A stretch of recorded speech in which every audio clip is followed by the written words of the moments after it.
Tapos si Kino, si Wilbert, hashtag, show me how you hashtag, hashtag,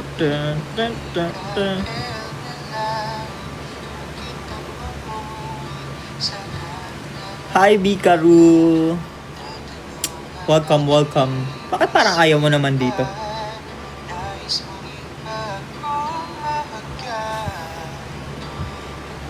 Pero alam mo, hindi ko kasi...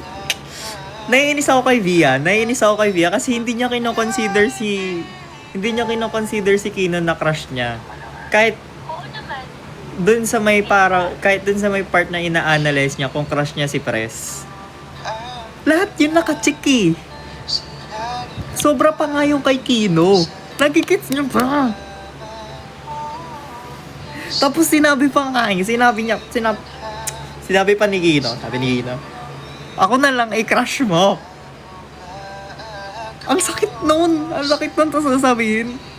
Nagjo-joke ka ba? Like,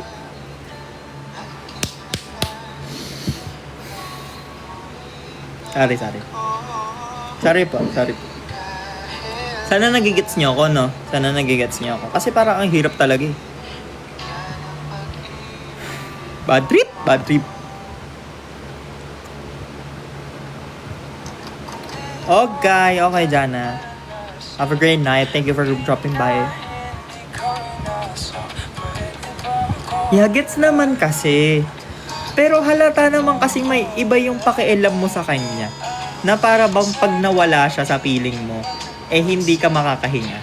Which is nangyari naman. Kasi di ba, hindi lang sila nagsabay umuwi. Nagkatampuhan na agad.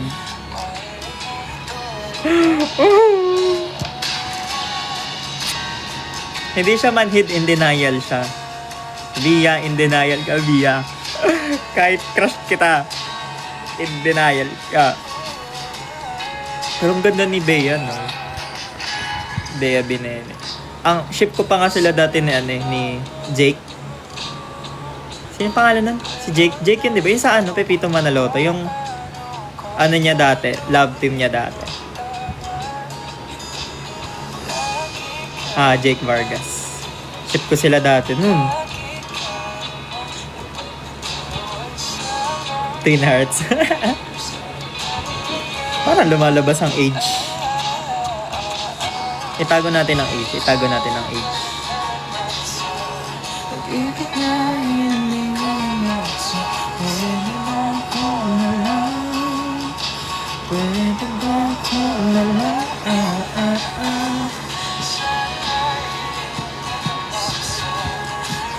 Kaya nga, yung ganda ng story, pero ayoko magbasa. Ayoko talaga magbasa. Hintayin ko na lang every week. Mataas, medyo cute pa. Mabait, mataas. Hello, Anjin. Okay naman po. My day has been pretty decent. How about you? Kumusta naman po? What's your little achievement for tonight? Let's talk about it. Mataas, medyo cute pa.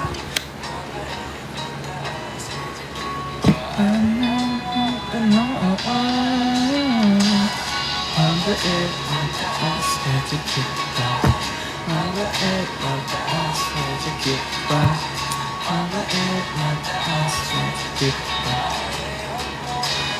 Paano kung naaral ko na? Hindi pa. Pero lumalabas naman siya sa FYP kasi feeling ko mamememorize ko naman siya. Ang weird kasi gusto ko aralin yung dance break kaso wala kasing version nun na nirelease si Maki. So, ano aralin ko? Wala. 0. Chorus lang.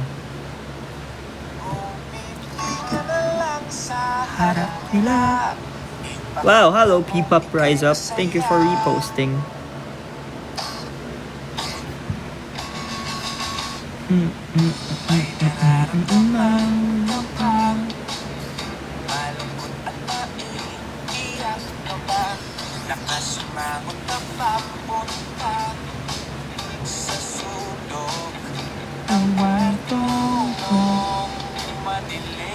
Hi, Shozo. Anong pwede natin gawin? Kasi 30 minutes pa lang tayo nagla-live. Hi, Shams! Okay lang. How are you, Shams? Ayos lang din naman. Ikaw pala panganay ko. Kumusta naman? So, anak. Okay naman si Tel. Ang anak nyo pong parating may bangs. Yes. Hindi po ba halata na bunso?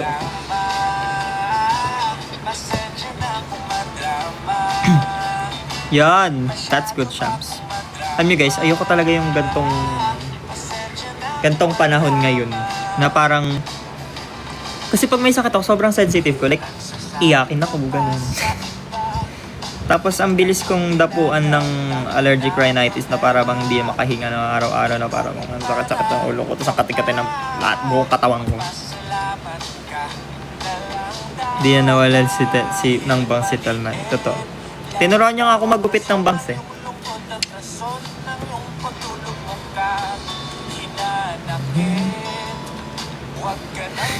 Siya yung bunso sa inyong dalawa. Totoo naman. Give ko na po. Umiti ka na lang sa harap nila. Ipakita mo na masaya. Yes, kumbaga siya ang CEO. At ako ay HR. Well,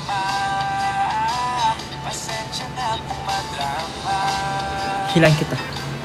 Hinihila ka na. Hinihila na kita. I'm back by the way. Hi, Jan. Akala ko tutulog ka na.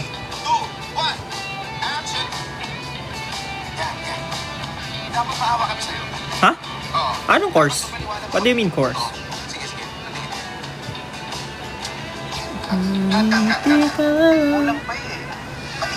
HR. Wow. Course mo pala yan.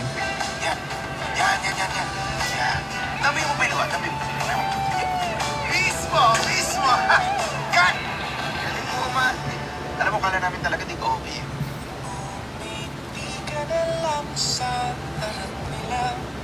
Ipakita mo ng Lakas ka. Mahirap na sa mundong mapanghusga. Aapusuhin ka lang kapag nakita ka naman.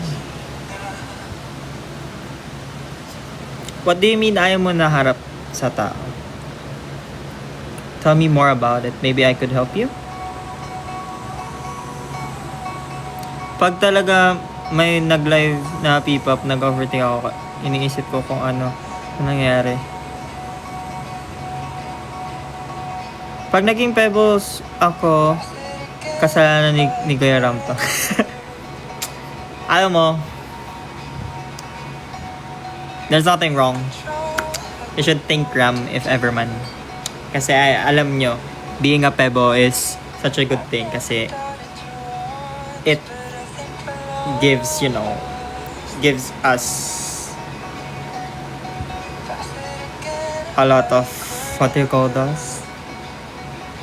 A lot of testimonies na I'm helping people in a way. I'm influencing people in such comfortable way, I guess. So, Hikaru, what can I do to convince you to be a Pebo of mine?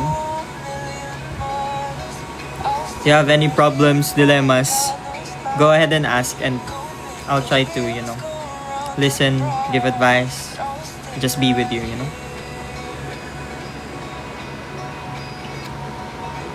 Di ba nga, Ate Angel? Pero sana 29 muna kasi CSE ni Tel yun eh. Di ba? Kasi parang ayaw mo naman mag-CSE si Tel. Not comfy, makipag-usap at getting better. That's good. Alam mo, Siza, I also am that kind of person. Until now naman. Hindi lang halata. Pero, it got to a point na nagpapanik ako talaga. Nagpapanik ako pag nag-order ako sa Jollibee. Ganon. To the point na, as in, alam mo, parang nanginginig na ako. Tapos, ewan ko. Simula na nagpipapong kumapal mo ka. Ay, hindi ba? Ulo.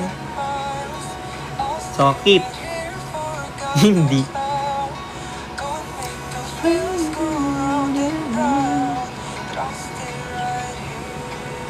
Ayun. What I did is I start small. I start by asking questions sa prof ko, sa mga prof ko, ganun. Kasi, syempre, if you're in a class, you're anticipated to ask questions. So, that's probably the most comfortable, in my mind, comfortable thing that I could do. It is such a small step, pero it signifies that I could do it. Like, I have the capability to do it. So, what I did is ask questions in my class. Even though I knew the answers, I clarify. Tapos once I get comfortable, I tried having a small talk sa mga vendors, ganun. So after nun, I tried ordering again. I felt more comfortable. Tapos I tried bigger steps, like having small talks with someone na katabi ko, ganun. Ayun lang, just keep this in mind na people doesn't really care too much about you, especially when you're a stranger to them, unless you harm them. Pero if you don't intend to harm them, they don't probably care that much. Yeah. That statement is kind of like both a good and